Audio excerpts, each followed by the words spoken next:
জুরাইনে একজন homeo doctor আছে।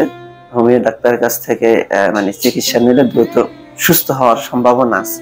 তো আমি ওনার কাছে গেছি, চিকিৎসা নিয়েছি। প্রথমত যে ডোজ দিছে ওই ডোজে আমি 7 দিন ঔষধ আমাকে বলছে, 7 দিন ঔষধ খান, আপনি ইনশাল্লাহ সুস্থ হবেন।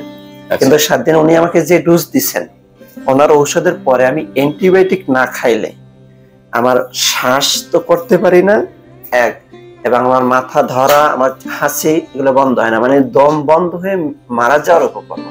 1 সপ্তাহ পরে গেলাম, উনি আমাকে একটা কটন বাদ দিয়ে আমার নাকে একটা ঔষধ লাগাই দিল।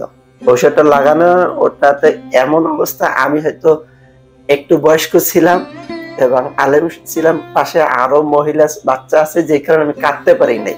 যে কষ্ট হয়েছে, নাহলে আমি চিৎকার করে কাঁদতাম। আচ্ছা আচ্ছা। এরপরে 1 সপ্তাহ যে আমি কিভাবে পার করছি সেটা সঙ্গে আল্লাহ পাকই ভালো জানে, আমি বর্ণনা করতে পারবো না। যে নাকে যখন এটা লাগাইছে, একটা সপ্তাহ কিভাবে পার করেছি। তখন 1 সপ্তাহ পরে গেছি, উনি আমাকে একটা শোন দিয়ে, এটা টান দিয়ে মাংসটা এনে বাইরে দেখাইলো, দেখেন আপনার এই যে নাক ক্লিয়ার। কিন্তু নাকে উনি আমার মাংসটাকে আনিয়ে দিয়েছে ঠিক, কিন্তু আমার নাক বন্ধ হওয়া কমে নাই, মাথা ধরা কমে নাই, হাসি পড়া কমে নাই।